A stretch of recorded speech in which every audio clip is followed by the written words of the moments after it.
ನಮಸ್ಕಾರ ವೀಕ್ಷಕರೇ, ನಾನು ಡಾಕ್ಟರ್ ಪತಂಜಲಿ ಶರ್ಮಾ. ನಮಸ್ತೆ, ನಾನು ಡಾಕ್ಟರ್ ಸೌಮ್ಯಶ್ರೀ ಶರ್ಮಾ, ಸಸ್ಯ ಸಂಜೀವನಿ ಪಂಚಕರ್ಮ ಆಸ್ಪತ್ರೆ, ಅಶೋಕವನ, ಗೋಕರ್ಣ. ಬ್ರಹ್ಮಶ್ರೀ ದೈವರಾತ ಕಥಾ ಮಾಲಿಕೆಯ 15ನೇ ಸಂಚಿಕೆಗೆ ನಿಮ್ಮೆಲ್ಲರಿಗೂ ಸ್ವಾಗತ, ಸುಸ್ವಾಗತ. ನಾವು ಕಳೆದ ಸಂಚಿಕೆಯಲ್ಲಿ ಕಾವ್ಯಕಂಠ ಗಣಪತಿ ಮುನಿಗಳು ಗೋಕರ್ಣಕ್ಕೆ ಬರುವುದರ ಬಗ್ಗೆ ಹೇಳಿದ್ದೀವಿ. ಹಾಗೂ ಇವತ್ತು ನಾವು ಗಣೇಶ ದೈವರಾತ ಹೇಗೆ ಆದ ಹೇಳೋದ್ರ ಬಗ್ಗೆ ಇವತ್ತು ನಾವು ನಿಮಗೆ ಸವಿವರವಾಗಿ ತಿಳಿಸ್ಕೊಡ್ತೇವೆ. ಖಂಡಿತ.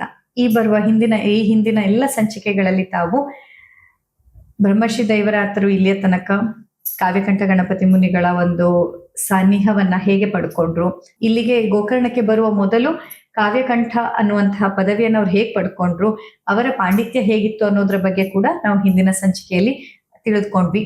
ಇವತ್ತು ಈಗೇನಾಗಿದೆ, ಉಮಾಮಹೇಶ್ವರದಲ್ಲಿ ವಿಶಾಲಾಕ್ಷಿ ಅಮ್ಮನವರಿಗೆ ಅಡುಗೆ ಮಾಡಲು ಬೇರೆ ಯಾರು ಸಹಾಯಕರು ಸಿಗದೇ ಇದ್ದಾಗ ಗಣೇಶ, ಬಾಲಕ ಗಣೇಶ ನಾನೇ ಇದ್ದೀನಲ್ಲ ಅಂತ ತಾನು ಸ್ವ ಇಚ್ಛೆಯಿಂದ ಅವರಿಗೆ ಸಹಾಯ ಮಾಡುವುದಕ್ಕೆ ಒಪ್ಪಿಕೊಂಡು ಅವರೊಟ್ಟಿಗೆ ಹೋಗಿದ್ದಾರೆ. ಹಾಗಿದ್ರೆ ಮುಂದೇನಾಯ್ತು, ಇಲ್ಲಿ ಯಾವ ರೀತಿಯಲ್ಲಿ ಗಣೇಶ ದೈವರಾತ ಆದ ಅನ್ನೋದನ್ನ ಇಂದಿನ ಸಂಚಿಕೆಯಲ್ಲಿ ತಿಳಿದುಕೊಳ್ಳೋಣ. ಅದಕ್ಕೂ ಮೊದಲು ನಿಮ್ಗೂ ಏನಾದ್ರೂ ಈ ಒಂದು ಆತ್ಮಚರಿತ್ರೆಯನ್ನು ಓದುವ ಹವ್ಯಾಸವಿದ್ದಲ್ಲಿ, ಓದಬೇಕು ಅನ್ನುವ ಆಸಕ್ತಿ ಇದ್ದಲ್ಲಿ ನೀವು ನಮ್ಮನ್ನ ಸಂಪರ್ಕಿಸಿ ಈ ಪುಸ್ತಕವನ್ನ ಖರೀದಿಸಬಹುದು. ಆಶ್ರಮದ ಹೊರಬಾಗಿಲಿನ ಚಿಟ್ಟೆಯ ಮೇಲೆ ವಿಶಾಲಾಕ್ಷಿ ಅಮ್ಮನವರು ಚಿಕ್ಕ ಬಾಲಕನಾಗಿರುವ ತಮ್ಮ ಮಗನೊಂದಿಗೆ ಕುಳಿತು ಪತಿಯ ಆಗಮನದ ನಿರೀಕ್ಷೆಯಲ್ಲಿದ್ದರು. ಅಪರಿಚಿತ ನಿರ್ಜನ ಪ್ರದೇಶದಲ್ಲಿ ಮೌನವಾಗಿ ಕುಳಿತಿರುವ ಅಮ್ಮನವರನ್ನ ಕಂಡು ಗಣೇಶನಿಗೆ ತುಂಬಾ ವಿಷಾದವೆನಿಸಿತು. ಆಶ್ರಮದ ಮುಂದುಗಡೆ ಸಣ್ಣ ಝರಿಯೊಂದು ಜುಳುಜುಳು ಹರಿಯುತ್ತಿತ್ತು.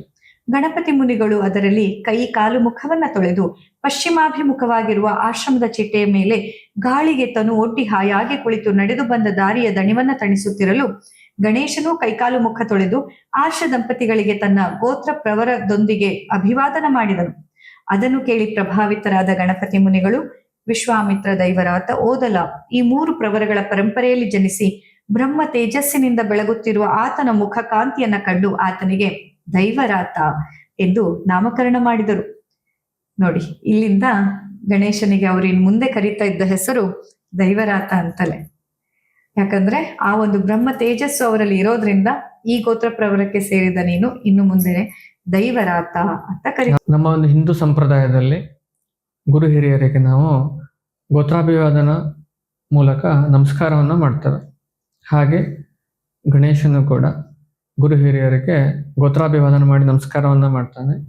ವಿಶ್ವಾಮಿತ್ರ ದೈವರಾತ ಅವಧಲೇತಿ ತ್ರಯಾರಶ ಪ್ರವರಾನ್ವಿತ ವಿಶ್ವಾಮಿತ್ರ ಗೋತ್ರೋತ್ಪನ್ನ ಗಣೇಶ ಶರ್ಮಣ ಅಹಮಸ್ಮಿ ಅಹಂಭೋ ಅಭಿವಾದೆ ಅಂತ ಗೋತ್ರಾಭಿವಾದನವನ್ನ ಮಾಡ್ತಾನೆ.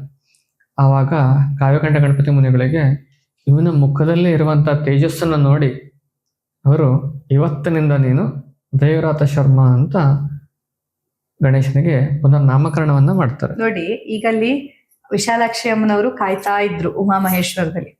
ಇವರು ಯಾರನ್ನೋ ಕರ್ಕೊಂಡ್ ಬಂದ್ರು, ಕೈಕಾಲ್ ಮುಖ ತೊಳ್ಕೊಂಡು ಆ ಬಾಲಕ ನೋಡಿದ್ರೆ ನಮಸ್ಕಾರ ಮಾಡ್ದ. ಇವರು ಆ ಬಾಲಕನಿಗೆ ಏನೋ ನಾಮಕರಣ ಬೇರೆ ಮಾಡ್ತಿದ್ದಾರೆ. ಇದ್ರ ಮಧ್ಯದಲ್ಲಿ ತುಂಬಾ ಒಂದು ಗೊಂದಲದಿಂದ ವಿಶಾಲಾಕ್ಷಿ ಅಮ್ಮನವ್ರು ನೋಡ್ತಾರೆ. ಯಾಕಂದ್ರೆ ಈ ಹುಡುಗನನ್ನ ಅವ್ರು ಮೊದ್ಲು ನೋಡಿದ್ರು, ನಾಗಬೀದಿಯಲ್ಲಿದ್ದಾಗ ಪ್ರತಿದಿನ ಮನೆ ಎದುರು ಬಂದು ನಿಲ್ತಾ ಇದ್ದ ಹುಡುಗ ಅಂತ ನೋಡಿದ್ರು. ಅದನ್ನ ನೋಡಿ ಅಚ್ಚರಿಯಾಗಿ ಈ ಹುಡುಗನನ್ನೇಕೆ ಕರೆತಂದಿರುವಿರಿ ಎಂದು ಕೇಳಿದರು. ಅದಕ್ಕೆ ಗಣಪತಿ ಮುನಿಗಳು ನಾನೇನು ಈತನನ್ನ ಕರೆತಂದಿಲ್ಲ ಎಂದು ನಡೆದ ವಿಷಯವನ್ನ ವಿವರಿಸುತ್ತಾ, ಈತ ಒಬ್ಬ ಸಾಮಾನ್ಯ ವ್ಯಕ್ತಿಯಲ್ಲ, ಇವನಲ್ಲಿ ಆಶಿ ವ್ಯಕ್ತಿತ್ವವು ಸುಪ್ತವಾಗಿದೆ. ಋಷಿ ಜೀವನದ ಸಂಸ್ಕಾರವೇ ಇವನ ಅಂತರಂಗದ ಅಭಿಲಾಷೆಯಾಗಿದೆ ಎಂದು ಹೇಳಿದರು. ಇದನ್ನ ಕೇಳಿದ ವಿಶಾಲಾಕ್ಷಿ ಅಮ್ಮನವರಿಗೆ ಸಮಾಧಾನವಾಯಿತು. ಈಗಾಗಲೇ ಗಣಪತಿ ಮುನಿಗಳಲ್ಲಿಗೆ ಅನೇಕ ವಿದ್ಯಾರ್ಥಿಗಳು ಶಿಷ್ಯರಾಗಿದ್ದು ಪ್ರತಿಯೊಬ್ಬರಿಗೂ ತಾನೊಬ್ಬ ಮಹಾವಿದ್ವಾಂಸನಾಗಬೇಕು, ದೊಡ್ಡ ಪಂಡಿತನಾಗಬೇಕು, ಖ್ಯಾತ ಜ್ಯೋತಿಷಿಯಾಗಬೇಕು, ಹೀಗೆ ಮುಂತಾದ ಆಸರೆಗಳು ಇದ್ದವು. ಆದರೆ ದೈವರಾತನು ಮಾತ್ರ ನಿರಪೇಕ್ಷಿತನಾಗಿ ಪ್ರಾಂಜಲ ಭಕ್ತಿಯ ಅಯಾಚಿತ ಭಾವದಲ್ಲಿ ತನ್ನನ್ನು ತಾನು ಅರ್ಪಿಸಿಕೊಳ್ಳುತ್ತಾ ಗುರುಗಳ ಶುಶ್ರೂಷೆಗೆ ಸೇವಕನಾಗಿ ಸ್ವೀಕರಿಸಬೇಕೆಂದು ಕೇಳಿಕೊಂಡಾಗ ಈ ಆತ್ಮ ನಿವೇದನೆ ಗಣಪತಿ ಮುನಿಗಳ ಹೃದಯವನ್ನ ಸ್ಪರ್ಶಿಸಿ ಮನ ಕರಗುವಂತೆ ಮಾಡಿತು. ಸದಾ ಸದ್ಗುರುವಿನ ಅಂತೆವಾಸಿಯಾಗುವುದಕ್ಕಾಗಿ ಅವರ ಸತ್ಸಂಗಕ್ಕಾಗಿ ಹಾತೊರೆಯುವ ಇವನೇ ನನಗೆ ತಕ್ಕ ಶಿಷ್ಯ ಎಂದು ಅವರ ಅಂತರಾತ್ಮ ನುಡಿಯಿತು. ಹೀಗೆ ದೈವರಾತನಲ್ಲಿ ಅನನ್ಯವಾಗಿರುವ ಸತ್ಸಂಕಲ್ಪ ಅದು ಭಗವತ್ ಸಂಕಲ್ಪವಾಯಿತು. ಸಾವಿರಾರು ವರ್ಷಗಳ ನಂತರ ಈಗ ಮತ್ತೊಮ್ಮೆ ಆರ್ಷಿ ಪರಿಸರ ನಿರ್ಮಾಣವಾಗುತ್ತಲಿತ್ತು. 2 ಮಹಾಚೇತನಗಳು ಇದಕ್ಕೆ ಪೂರ್ವಭಾವಿಯಾಗಿ ಅನುವಾಗುತ್ತಲಿದ್ದವು. ಅಂತಹ ಕಾಲ ಒದಗಿ ಬಂದಿತ್ತು. ವಾಸಿಷ್ಠ ಗಣಪತಿ ಮುನಿಗಳು ದೈವರಾತನಿಗೆ ಋಷಿ ಜೀವನದ ಬಾಗಿಲನ್ನು ತೆರೆದರು. ತನಗೆ ತಾನೇ ಗುರುವನರಸುತ್ತಾ ಗುರು ಸೇವೆಗೆ ಸರ್ವ ಸಮರ್ಪಣ ಭಾವದಿಂದ ಆತ್ಮ ನಿವೇದನೆ ಮಾಡಿಕೊಂಡು ಮನೆ, ಮಾರು, ಊರು ಎಲ್ಲವನ್ನ ತೊರೆದು ತನ್ನೆಲ್ಲ ಈಷಣೆಗಳನ್ನ ತ್ಯಜಿಸಿ ಗುರುವಿನ ಮುಂದೆ ಗುಲಾಮನಾಗಿ ಹೋಗುವುದೊಂದೇ ಆತನ ಗುರಿಯಾಗಿತ್ತು. ಜ್ಞಾನದ ದಾಹ, ಆಧ್ಯಾತ್ಮಿಕ ಹಸಿವು ಆತನನ್ನ ಗಣಪತಿ ಮುನಿಗಳ ಪರಿಚರ್ಯೆಗೆ ಪ್ರೇರೇಪಿಸಿತ್ತು. ಅವನ ಬಾಳ ಪಲ್ಲವಿಗೆ ಅಂದೇ ಶ್ರುತಿ ಸಿಕ್ಕಿತ್ತು. ಮುತ್ತಿನ ಸಿಂಪು ಸೋಮ ಬಿಂದುವಿಗಾಗಿ ಬಾಯಿ ತೆರೆದು ಹಂಬಲಿಸಿ ನಿಂತಿತ್ತು. ಸ್ವಾತಿ ಮಳೆಗರೆಯಿತು. ಗಣೇಶನ ಪರಮದೈವವೇ ಗಣಪತಿ ಮುನಿಗಳ ರೂಪದಿಂದ ತನ್ನ ಶಿಷ್ಯನಾಗಿ ಅವನನ್ನ ಸ್ವೀಕರಿಸಿತು. ಗಣೇಶನು ಅಂದೇ ದೈವರಾತನಾದನು. ವಾಸಿಷ್ಠರ ಅಂತೆವಾಸಿಯಾಗಿ ಧನ್ಯನಾದನು. ವಿಶಾಲಾಕ್ಷಿ ಅಮ್ಮನವರು ನಿತ್ಯವೂ ಸಂಧ್ಯಾ ಸಮಯ ಸಮೀಪಿಸುತ್ತಿರುವಂತೆ ಮಣ್ಣಿನ ಹಣತೆಯಲ್ಲಿ ದೀಪವನ್ನ ಬೆಳಗಿ ಸ್ವಲ್ಪ ಹೊತ್ತು ಮೌನವಾಗಿ ಕುಳಿತು ಸಂಧ್ಯಾಕಾಲದ ವಂದನೆಯನ್ನ ಗೈಯುತ್ತಿದ್ದರು. ಅಂದು ಗೋಕರ್ಣದಲ್ಲಿ ಹೊನ್ನೆ ಎಣ್ಣೆಯಿಂದ ದೀಪ ಬೆಳಗುವ ಪದ್ಧತಿ ರೂಢಿಯಲ್ಲಿತ್ತು. ದೀಪವು ನಿಧಾನವಾಗಿ ಉರಿಯುವುದು ಮತ್ತು ಹೊನ್ನೆ ಎಣ್ಣೆಯು ದೊಡ್ಡ ಪ್ರಮಾಣದಲ್ಲಿ ಲಭ್ಯತೆಯಿಂದ ಇರುವುದು ಇದಕ್ಕೆ ಕಾರಣವಾಯಿತು. ಅಂತೆಯೇ ಅಮ್ಮನವರು ಕೂಡ ಹೊನ್ನೆ ಎಣ್ಣೆಯಿಂದಲೇ ದೀಪವನ್ನ ಬೆಳಗುತ್ತಿದ್ದರು. ದೈವರಾತನು ಅಮ್ಮನವರ ಸಂಧ್ಯಾ ಸಮಯದ ವಂದನೆಯು ಮುಗಿಯುತ್ತಿರುವಂತೆ ಇಂದು ಏನು ಅಡಿಗೆ ಮಾಡಲಿ ಎಂದು ಕೇಳಲು ಅವರು ಅನ್ನ ಸಾರು ಮಾತ್ರ ಮಾಡಿದರೆ ಸಾಕು, ಬೇರೇನು ಬೇಡ ಎಂದು ಅಡುಗೆ ಆರಂಭಿಸಿ 3/4 ಗಂಟೆಯಲ್ಲಿ ಅನ್ನ ಸಾರು ಸಿದ್ಧಪಡಿಸಿ ದೈವರಾತನು ಎಲೆ ಹಾಕಿ ಗುರು ದಂಪತಿಗಳನ್ನ ಊಟಕ್ಕೆ ಕರೆದರು. ಅಮ್ಮನವರು ಅಚ್ಚರಿಯಿಂದ ಇಷ್ಟು ಬೇಗ ಅಡಿಗೆ ಆಯಿತಾ ಎಂದರು. ಗಣಪತಿ ಮುನಿಗಳು ಸಾರನ್ನ ಬಡಿಸುವಾಗ ಸ್ವಲ್ಪ ಅಂಗೈಯಲ್ಲಿ ಹಿಡಿದು ರುಚಿ ನೋಡಿ ಮೆಚ್ಚುಗೆಯನ್ನ ವ್ಯಕ್ತಪಡಿಸಿದರು.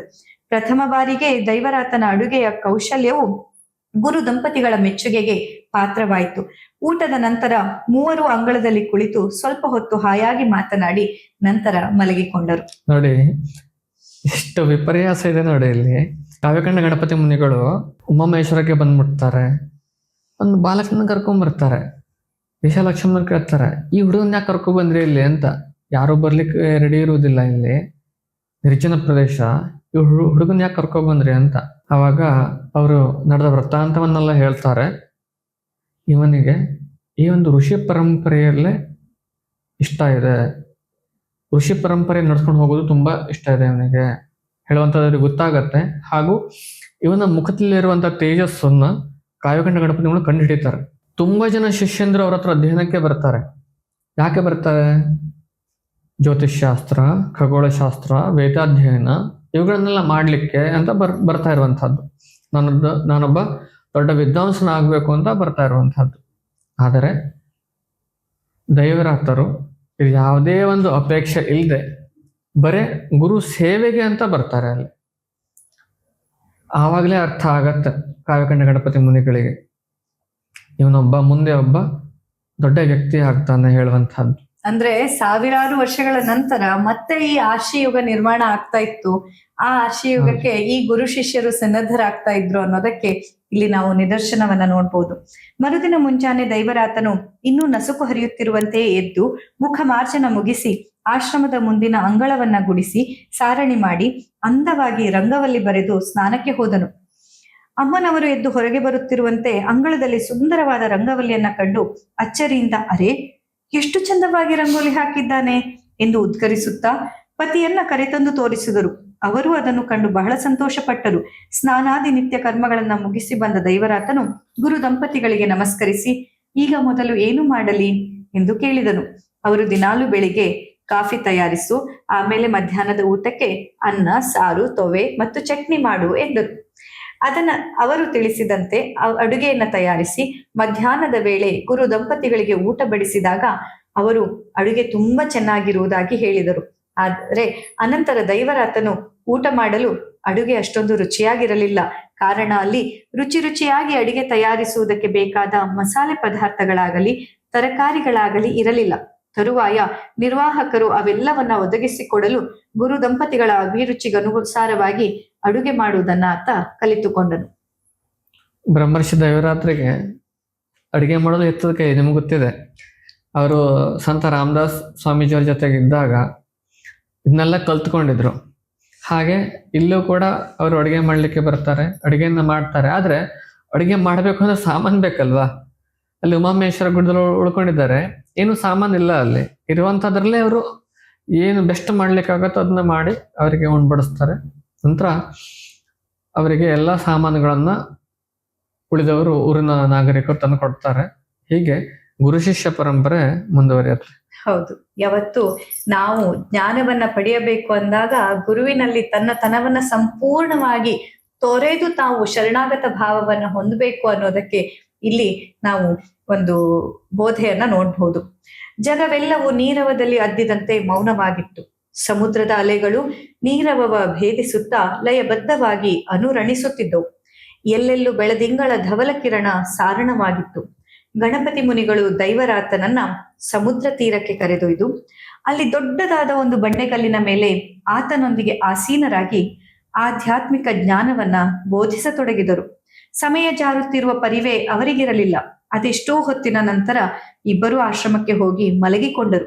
ಹೀಗೆ ಪ್ರತಿದಿನ ಬೆಳದಿಂಗಳ ರಾತ್ರಿಯಲ್ಲಿ ವಿಶಾಲಾಕ್ಷಿ ಅಮ್ಮನವರು ಮಲಗಿ ನಿದ್ರಿಸಿದ ಬಳಿಕ ದೈವರಾತನಿಗೆ ಗಣಪತಿ ಮುನಿಗಳು ಆತನ ಮನಸ್ಸಿನ ಗ್ರಹಣ ಶಕ್ತಿಗನುಸಾರವಾಗಿ ಮುಖ್ಯ ಪ್ರಾಣೋಪಾಸನ, ದಹರೋಪಾಸನ, ವೈಶ್ವಾನರ ವಿದ್ಯಾ ಮುಂತಾದವುಗಳನ್ನ ರಾಜಯೋಗ ಪದ್ಧತಿಯಿಂದ ಬೋಧಿಸುತ್ತಿದ್ದರು.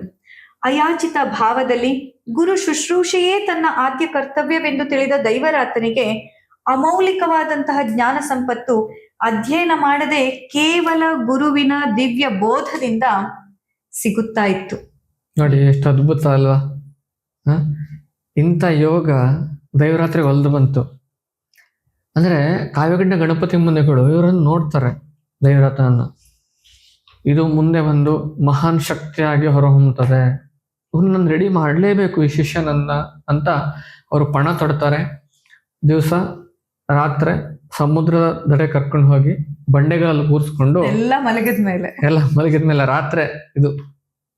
ರಾತ್ರಿ ಬೆಳವರೆಗೂ ಆಗ್ತಿತ್ತೇನೋ. ನೋಡಿ, ಹಗಲು ಬರುವ ವಿದ್ಯಾರ್ಥಿಗಳು ಬೇರೆ. ಆ ಟೈಮಲ್ಲಿ ಇಲ್ಲಿ ಗಣೇಶ ಅಂದ್ರೆ, ಈಗ ಗಣೇಶ ಅಲ್ಲ, ಈಗ ದೈವರಾತ ಅಡುಗೆ ಮಾಡೋದು, ಕೆಲಸ ಮಾಡೋದು, ಸ್ವಚ್ಛ ರಂಗೋಲಿ, ಇದೆಲ್ಲ ಕೆಲಸದಲ್ಲಿ ಆತ ಲೀನನಾಗಿತ್ತು. ತನಗೆ ಸಂಬಂಧವೇ ಇಲ್ಲ ಅನ್ನೋ. ಆದ್ರೆ ಕಾವ್ಯಗಂಡ ಗಣಪತಿ ಮೇಲೆ ಗೊತ್ತಿತ್ತು ನನ್ನ ನಿಜವಾದ ಶಿಷ್ಯ ಇವನು ಅಂತ. ಅದಕ್ಕಾಗಿ ರಾತ್ರಿ ಅವನನ್ನ ಕರ್ಕೊಂಡು ಹೋಗಿ ದೈವರಾತ್ರಿಗೆ ಎಲ್ಲಾ ಬೋಧನೆಯನ್ನ ಮಾಡ್ತಿದ್ರು. ನೋಡಿ, ನಮ್ಮ ಬ್ರಹ್ಮರ್ಷಿ ದೈವರಾತರು ಎಂತಹ ಪುಣ್ಯವಂತರು. ಇಂತಹ ಗುರುವನ್ನ ಪಡೆದಂತಹ ಇವರು ಧನ್ಯರೋ ಅಥವಾ ಇಂತಹ ಶಿಷ್ಯನನ್ನ ಪಡೆದಂತಹ ಅವರು ಧನ್ಯರೋ ಅನ್ನುವಂಥ ವಿಷಯದಲ್ಲಿ ಗೊಂದಲ ಆಗ್ತಾ ಇದೆ. ಪ್ರತಿಪಕ್ಷದ ಪ್ರತಿಪದೆಯ ದಿನ ಮಧ್ಯಾಹ್ನದ ನಂತರ ಇಳಿ ಹೊತ್ತಿನಲ್ಲಿ ಗಣಪತಿ ಮುನಿಗಳು ಗೋಕರ್ಣಕ್ಕೆ ಬಂದು ಕೋಟಿ ತೀರ್ಥದ ದಕ್ಷಿಣ ದಿಕ್ಕಿನಲ್ಲಿರುವ ಕೃಷ್ಣಾಪುರದಲ್ಲಿ ವಿದ್ಯಾರ್ಥಿಗಳಿಗಾಗಿ ವ್ಯಾಸಂಗ ಗೋಷ್ಠಿ ನಡೆಸುತ್ತಾ ಇದ್ದರು. ಇದರಲ್ಲಿ ಹಿರಿಯ ವಿದ್ಯಾರ್ಥಿಗಳು, ಕಿರಿಯ ವಿದ್ಯಾರ್ಥಿಗಳು, ವಿದ್ವಾಂಸರು, ಸಾಮಾನ್ಯರು ಎಂಬ ಪರಿಭೇದವಿಲ್ಲದೆ ಮುಕ್ತವಾಗಿ ಚರ್ಚಿಸುವ ಒಂದು ಅವಕಾಶ ಇತ್ತು. ಇದು ಕೇವಲ ವ್ಯಾಸಂಗ ಗೋಷ್ಠಿಯಾಗಿರದೆ ಮಾನವ ಬದುಕಿಗೆ ಸುಸಂಸ್ಕೃತ ಸಂಸ್ಕಾರ ನೀಡಿ ಸಾಕಾರಗೊಳಿಸುವ ಒಂದು ಪ್ರಯತ್ನವಾಗಿತ್ತು. ವಾಸ್ತವಿಕ ಪರಿಧಿಯಲ್ಲಿ ಜೀವನ ಶಿಕ್ಷಣವೀಯುವ ಪ್ರಾಯೋಗಿಕ ಪಾಠಶಾಲೆಯ ಆಯೋಜನೆಯಾಗಿತ್ತು. ವಿದ್ಯಾರ್ಥಿಗಳು ತಮ್ಮ ಭಾವನೆಗೆ ತಕ್ಕಂತೆ ಲೇಖನಗಳನ್ನು ಸಿದ್ಧಪಡಿಸಿ ತಂದು ಸಭೆಯಲ್ಲಿ ಓದುತ್ತಿದ್ದರು. ಗೋಷ್ಠಿಯು ಮುಕ್ತಾಯವಾಗುವಾಗ ಮುಂದಿನ ಪ್ರತಿಪದೆಯಲ್ಲಿ ವಾಚಿಸುವ ವಿಷಯವನ್ನ ತಿಳಿಸಲಾಗುತ್ತಿತ್ತು. ಅಂದು ಮುಂದಿನ ಗೋಷ್ಠಿಗೆ ಬ್ರಾಹ್ಮಣಾಚಾರ ಎಂಬ ವಿಷಯವನ್ನ ಕೊಡಲಾಯಿತು. ಹೀಗೆ ಬ್ರಾಹ್ಮಣಾಚಾರ ಅಂದ್ರೆ ಏನು? ಪುನಃ ಪ್ರತಿಪದೆಯಲ್ಲಿ ಎಲ್ಲರೂ ಸೇರಿದಾಗ ವಿದ್ಯಾರ್ಥಿಗಳು ತಾವು ಬರೆದು ತಂದಿದ್ದ ಲೇಖನಗಳನ್ನ ಬಹು ಉತ್ಸಾಹದಿಂದ ಸಭೆಯಲ್ಲಿ ಮಂಡಿಸಿದರು. ದೈವರಾತನ ದೊಡ್ಡ ತಂದೆಯ ಮಗನಾದ ದೇವರು ಭಟ್ಟರು ಸ್ನಾನ, ಸಂಧ್ಯಾವಂದನೆ, ದೇವರ ಪೂಜೆ, ಅನುಷ್ಠಾನ ಇತ್ಯಾದಿ ನಿತ್ಯ ಕರ್ಮಗಳಿಂದ ಯುಕ್ತವಾದ ಬ್ರಾಹ್ಮಣಾಚಾರವನ್ನ ವರ್ಣಿಸಿದರು. ಅನಂತರ ಇನ್ನೊಬ್ಬ ವೆಂಕಟರಮಣ ಪಂಡಿತರೆಂಬುವರು ಜ್ಯೋತಿಷಿಗಳಾಗಿದ್ದರಿಂದ ಅವರು ಉಪನಯನ, ವಿವಾಹ ಇವೇ ಮೊದಲಾದ ಷೋಡಶ ಸಂಸ್ಕಾರಗಳು ಹೇಗೆ ಅತ್ಯಗತ್ಯ ಎಂಬುದನ್ನು ವ್ಯಾಖ್ಯಾನಿಸಿದರು. ಹೀಗೆ ಒಬ್ಬೊಬ್ಬರಾಗಿ ಅವರ ಅಭಿರುಚಿಗೆ ತಕ್ಕಂತೆ ಎಲ್ಲರೂ ಮಾತನಾಡಿ ಮುಗಿಸಿದಾಗ ದೈವರಾತನಿಗೆ ಆ ಕ್ಷಣದಲ್ಲಿ ಬ್ರಾಹ್ಮಣಾಚಾರ ವಿಷಯದ ಮೇಲೆ ತಾನು ಮಾತನಾಡಬೇಕೆಂಬ ಸ್ಫೂರ್ತಿಯಾಯಿತು. ಆತ ಯಾವುದೇ ಗ್ರಂಥಗಳ ಅಧ್ಯಯನ ಮಾಡಿಲ್ಲ. ವ್ಯಾಕರಣಾದಿಯಾಗಿ ಭಾಷಾಶಾಸ್ತ್ರದ ಪರಿಣತನೂ ಆತನಲ್ಲ. ಆದಾಗ್ಯೂ ಪ್ರಾಥಮಿಕವಾದ ಶಬ್ದಗಳ ಸ್ವರೂಪ, ಧಾತುಗಳ ಪರಿಚಯವಿತ್ತು. ಉಪನಿಷತ್ತುಗಳು ಬಾಲ್ಯದಲ್ಲಿಯೇ ಕರ್ಣ ಪರಂಪರೆಯಿಂದ ಕಂಠಸ್ಥವಾಗಿದ್ದವು. ಪುರಾಣ, ಶಾಸ್ತ್ರ ಇತ್ಯಾದಿ ಗ್ರಂಥಗಳ ಬಗ್ಗೆ ಆತನಿಗೆ ಎಂದಿಗೂ ಆಸಕ್ತಿ ಇರಲಿಲ್ಲ. ಜ್ಞಾನವೇನಾದರೂ ಅರ್ಜನೆಯಾಗುವುದಿದ್ದರೆ ಅದು ಗುರುವಿನ ಅನುಗ್ರಹದಿಂದ ಆಗಬೇಕು, ಇಲ್ಲವೇ ತಪಸ್ಸಿನಿಂದ ಆಗಬೇಕು ಎಂಬುದೇ ಆತನ ನಂಬಿಕೆಯಾಗಿತ್ತು. ಇಂತಿರುವಾಗ ಸ್ವಯಂ ಪ್ರೇರಣೆಯಿಂದ ಆತ ಸಭೆಯಲ್ಲಿ ಎದ್ದು ನಿಂತು ವ್ಯಾಖ್ಯಾನ ಆರಂಭಿಸಿದನು. ಬ್ರಾಹ್ಮಣಾಚಾರ ಎಂಬ ಶಬ್ದವನ್ನ ಸಂಸ್ಕೃತ ವ್ಯಾಕರಣಕ್ಕೆ ಅನುಗುಣವಾಗಿ ಎರಡು ರೀತಿಯಿಂದ ವಿಂಗಡಿಸಬಹುದು. ಬ್ರಾಹ್ಮಣಸ್ಯ ಆಚಾರಃ ಅಂದರೆ ಬ್ರಾಹ್ಮಣನ ಆಚಾರ ಎಂಬ ಈ ಪ್ರಯೋಗವು ಸಾಮಾನ್ಯವಾಗಿ ಎಲ್ಲರೂ ಒಪ್ಪುವಂತಾಗಿದ್ದು, ಅಂದಿನ ಗೋಷ್ಠಿಯಲ್ಲಿ ಎಲ್ಲರೂ ಅದಕ್ಕೆ ಅನುಗುಣವಾಗಿ ಬ್ರಾಹ್ಮಣನು ಪಾಲಿಸಬೇಕಾದ ಶಾಸ್ತ್ರ ವಿಹಿತ ಕರ್ಮಗಳನ್ನ, ಆಚಾರ ಸಂಹಿತೆಯನ್ನ ಕುರಿತಾಗಿ ತಮ್ಮ ವಿಷಯ ಮಂಡನೆ ಮಾಡಿದ್ದರು.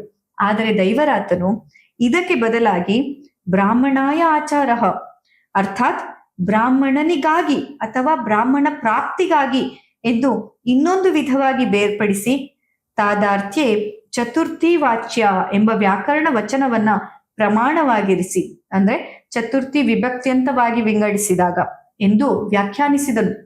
ಬ್ರಾಹ್ಮಣ ಎಂದರೆ ಆ ಪರಬ್ರಹ್ಮ ವಸ್ತುವನ್ನ ತತ್ವತಃ ತಿಳಿದವನು.